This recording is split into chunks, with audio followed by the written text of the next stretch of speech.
学校有校花，村里有村花，地球当然也有球花。上一任球花是惊艳了西西里的莫妮卡·贝鲁奇，那这一任球花就是她米利亚姆·莱昂内。怎么的？意大利盛产这品种吗？今天就说部意大利喜剧，把外婆放进冰箱。博物馆一名小男孩被劫持了，对方要求现在见记者。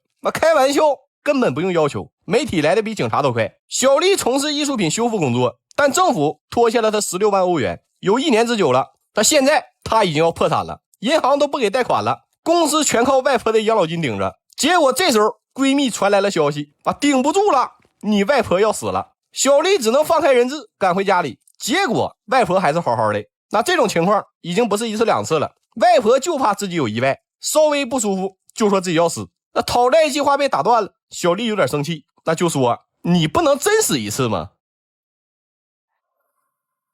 梦想成真了，小丽急忙叫了救护车，但救护车迟迟不来。幸好外婆已经死了，来晚一点也没关系。但这些事儿已经无所谓了，没了外婆的养老金，自己也就离死不远了。闺蜜突然说了一句也许养老金还能有，把外婆的肉身冻起来，当她没死，你就能继续领钱。小丽当时就愤怒了，那你把我当什么人了？我怎么能干这种事儿？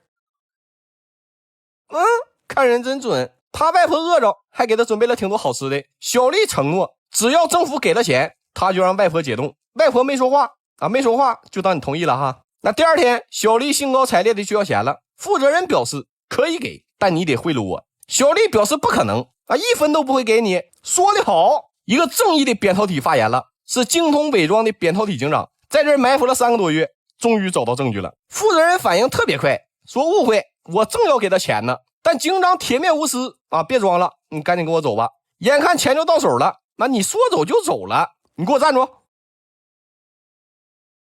警长本来能站住，但现在感觉有点迷糊，于是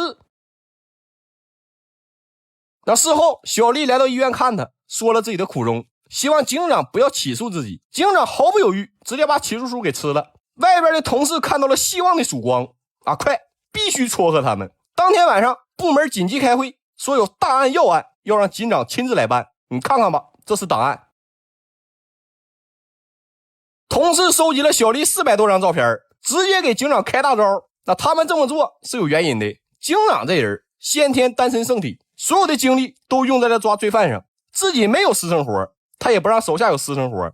那自从跟了警长，他们就1天没休息过。那在同事们的助攻下，警长第2天就上门了。小丽此时非常的慌，为啥呀？因为外婆呗，赶紧帮外婆盖上被子，给警长冲了杯咖啡。警长实在找不到话题，干脆就说，你外婆的养老金最近是不是按时发放啊？行，那没什么事，我就先走了咱们以后还会见面的。一句话差点给小丽吓死，急忙去找闺蜜出主意。那既然都被警察盯上了，只能解冻报死亡了。那另一边，警长无功而返，也找手下出主意。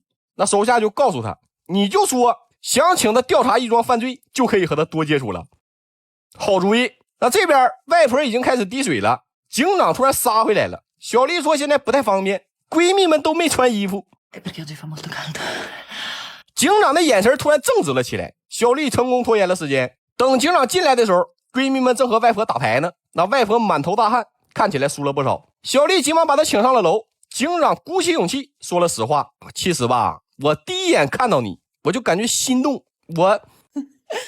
我心动不如行动，赶紧在外边逛了一下午。小丽打电话问闺蜜，外婆解冻了没有？没有，我着急回家吃饭，又把外婆放冰箱里了。晚上警长送她回家，发现家里停电了。警长立刻打开冰箱，说停电东西容易变质。那没办法，小丽只能开大招了。但警长单身圣体呀，说不行，我们太快了还是帮你清理冰箱吧。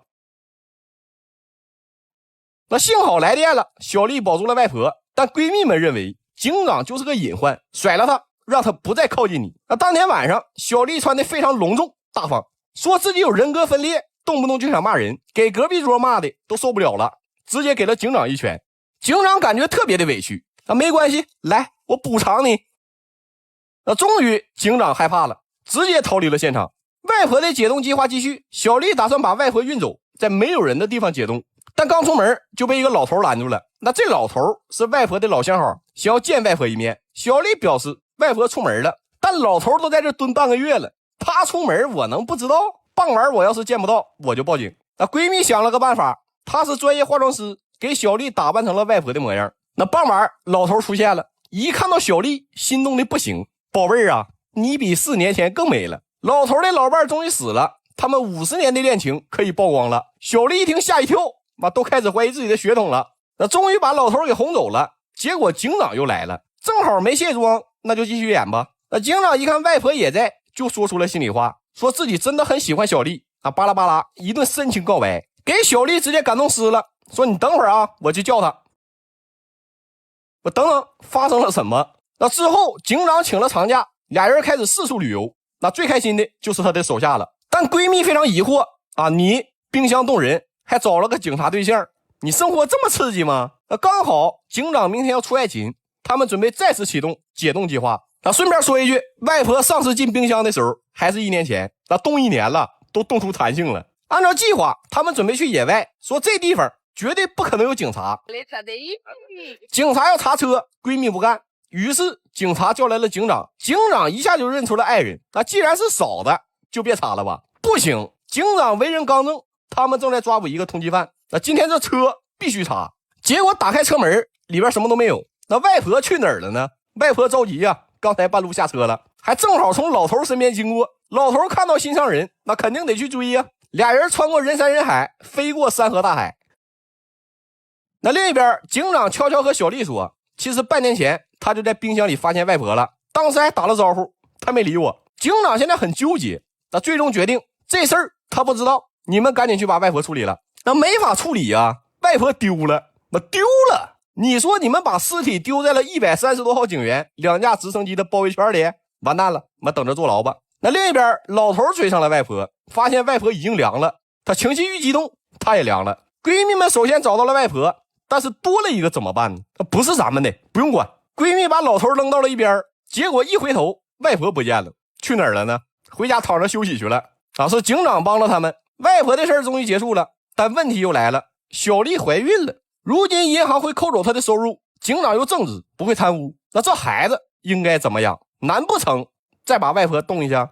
电影到这就结束了，一切都是为了孩子吗？电影非常搞笑，十分推荐。意大利第一美女也有看头，特别是左边还纹了朵小花。这期就到这儿吧，咱们下期见，么么哒。